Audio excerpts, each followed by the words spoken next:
আজই সাবস্ক্রাইব করুন এবং দেখুন আপনার প্রিয় শো। আজকে এই হলটার উপর ভিত্তি করে এতগুলো বাড়ির উনুন জ্বলতো, তাদের পথে বসিয়ে নতুন ইট কাঁথা তো দূর, পুরনো ইটই খসাতে দেব না আমরা। আমার স্যারের সাথে কথা আছে।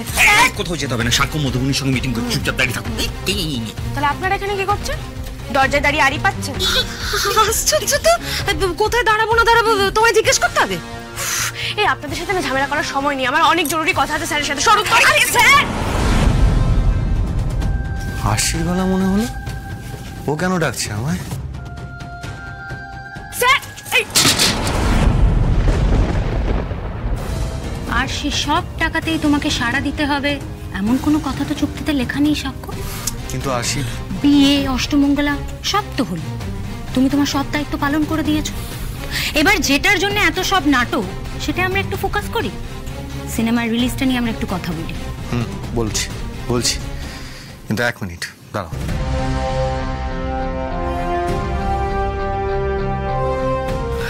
আশি, আমি একটা ইম্পর্টেন্ট মিটিং করছি, একটু পরে কথা বলি প্লিজ। আসলে স্যার আমি কাজটা সেরে নিই আগে, তারপর কথা বলছি তোমার সাথে, প্লিজ। Okay sir.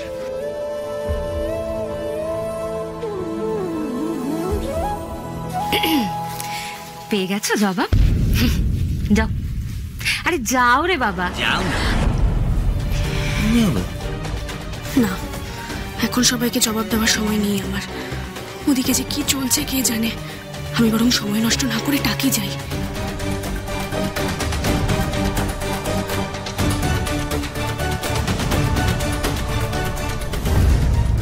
হ্যাঁ, এবার বলো, রিলিজ ডিস্ট্রিবিউশনের প্ল্যান নিয়ে তুমি কি ভাবছো? তুমি আমাকে শেয়ার করো, আমি ডিসকাস করছি। আরশির সাথে টক্কর নিতে গেলে ইমোশনাল ফুল হয়ে লাভ নেই। সাক্ষ্যর উপর রাগ করে থাকলে আখেরে লাভটা আরশিরই হবে, আর সেটা আমি কিছুতেই হতে দেব না, কিছুতেই না। আরশিমা, কি হয়ে গেল বলতো? টাকি সিনেমা হলটা যদি বন্ধ হয়ে যায়, আমি এত বড় সংসার এটা চালাবো কি করে? বাবা, ভগবানের আমাদের সুখ সয় না রে। সবেমাত্র তোর বিয়েটা দিয়ে একটু স্বস্তির নিঃশ্বাস ছাড়লাম কি ছাড়লাম না, এত বড় একটা বিপদের মধ্যে ফেলে দিলেন আমাদের। সুব্রতদা বাড়িতে রয়েছো? কে? সুব্রতদা? বিশু, এসো এসো এসো এসো এসো, তোমরা এসো। এই দেখো, এই যে আরশি এসেছে। আরশিমা, তুই এসেছিস মা? দেখ না, আমরা সব পথে বসেছি মা, একেবারে পথে বসে গেছি। আচ্ছা আচ্ছা বিশু কাকা, একটু শান্ত হও, শান্ত হও, তোমরা সবাই শান্ত হও। কি করে শান্ত হব মা? কি করে কি হবে বলতো? প্রজেক্টরে আলো ফেলে হয়তো কয়েকটা টাকা পাই, তার মধ্যে তোর বউ না আমার মেয়ে, ও না হার্টে ফুটো ধরা পড়েছে। ভেবেছিলাম এ মাসের মাইনেটা পেয়ে অপারেশনটা করিয়ে নেব, সেটা হবে না রে মা। আমি আর ওকে বাঁচাতে পারবো না রে। জেঠু জেঠু জেঠু, এইভাবে এত তাড়াতাড়ি ভেঙে পড়লে চলবে না, মনকে শক্ত করতে হবে। আমরা এই বিপদ থেকে উঠে দাঁড়াবোই, দেখো। মনকে শক্ত করার মতো অবস্থা আমাদের নেই আরশিমা, আমাদের নেই। কাজ না করলে ঘর ভাড়া দেবো কি করে? তোর কাকিমাকে নিয়ে আমাকে রাস্তায় দাঁড়াতে হবে। আর যা দিনকাল পড়েছে, এখন অন্য কাজ খুঁজবো কোথায়? অন্য কাজ কেন খুঁজতে হবে? যারা তোমাদের এইভাবে কাজ হারা করেছে তারা তো তোমাদের কথা ভাববে নাকি? কেউ ভাববে না রে মা, কেউ ভাববে না। এতগুলো বছর ধরে আমরা হলটাকে বুক দিয়ে আগলে রেখেছি। ওই হলটা বন্ধ করে দেওয়ার আগে ওদের একবারের জন্য মনে হয়নি যে আমাদের কি হবে, কিভাবে চলবে আমাদের। কেউ ভাববে না আমাদের কথা, কেউ না। ওরা না ভাবলে আমাদেরকে ভাবাতে হবে বাবা।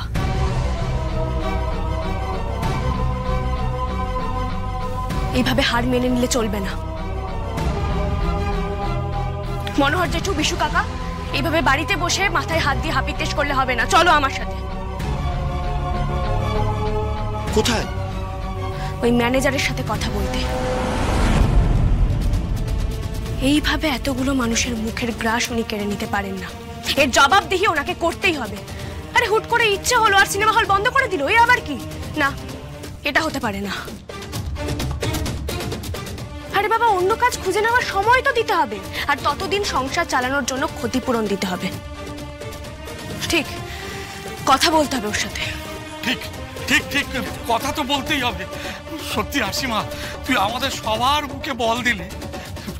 তুই গিয়ে কথা বল, আমরা সবাই তোর পাশে আছি। পাশে না থেকে তো উপায় নেই মা, যেতে তো হবেই। আচ্ছা বাবা, বলছি ওই হল মালিকের নাম কি? অবাঙালি ভদ্রলোক, লক্ষ্মীকান্ত আগরওয়াল। সুস্মিতির সাথে আমার কথা হচ্ছে সাক্ষ্য, মন নিয়ে কাছাকাছি ডিস্ট্রিবিউশনটা আমরা লক্ষ্মীজিকেই দিচ্ছি।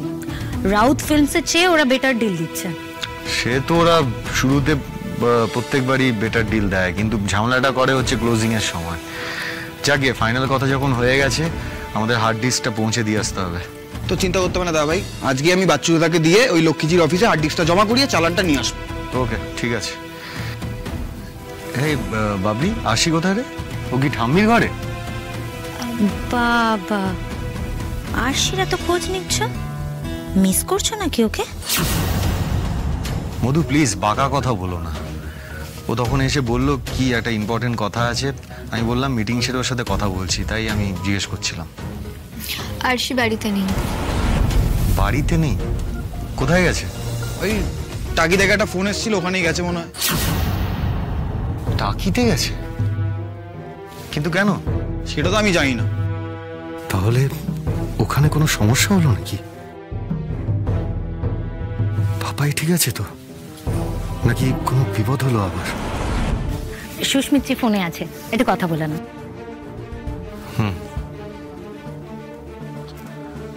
হ্যাঁ সুস্মিতজি বলি। এইভাবে কি করে হল বন্ধ করতে পারেন আপনারা? কাউকে কিছু জানাননি, সবার মাইনে বাকি আছে, সেখানে কোনো ক্ষতিপূরণ না দিয়ে হল বন্ধ করে দেন কি করে? দেখুন দেখুন, আমার কাছে চেঁচামেচি করে কোনো লাভ নেই ম্যাডাম। আমি ম্যানেজার, আমি এখানে চাকরি করি, হুকুম তামিল করি। এটা মালিক পক্ষের ডিসিশন। আগামীকাল থেকে এখানে ভাঙচুর হবে, তারপর কনস্ট্রাকশন উঠবে, এখানে একটা শপিং মল হবে। এই শুনুন, শপিং মল হোক বা রাজপ্রাসাদ আমাদের দেখার দরকার নেই। আজকে এই হলটার উপর ভিত্তি করে এতগুলো বাড়ির উনুন জ্বলতো, তাদের পথে বসিয়ে নতুন ইট কাঠা তো দূর, পুরনো ইটি খসাতে দেব না আমরা, কি তাই তো? শান্ত হন, শান্ত হন প্লিজ, আপনারা শান্ত হন। দেখুন, আপনাদের ক্ষতিপূরণ বাবদ মাসের 15 দিনের টাকা দেওয়া হবে, তাই ঝামেলা না বাড়িয়ে টাকাটা নিয়ে আপনারা ভিড় হালকা করুন। এতে আপনাদেরই লাভ, আর ঝামেলা হুজ্জুতি করলে যেটা পাচ্ছেন সেটাও পাবেন না। এটা কি কথা হলো? এরকম কি কথা হলো? হ্যাঁ, 15 দিনের মাইনে, হাফ মাসের মাইনে, এই নাকি ক্ষতিপূরণ? হ্যাঁ তাই তো, মাইনে তো পাই মাসে মাত্র ওই কোটা টাকা, তার মধ্যে যদি অর্ধেক চলে যায় তাহলে আর থাকবে কি? হ্যাঁ, মাত্র 15 দিনের টাকা দিয়ে আমরা সংসারটা চালাবো কি করে? আর নতুন কাজ খুঁজতে গেলে আমাদের তো অন্তত 3 মাস সময় দরকার। তো 3 মাসের ক্ষতিপূরণ না দিলে আমাদের চলবে কি করে বলুন? দেখুন, এত কিছু আমি জানি না দাদা, আমাকে যেটা বলা হয়েছে সেটাই আপনাদের জানাবো।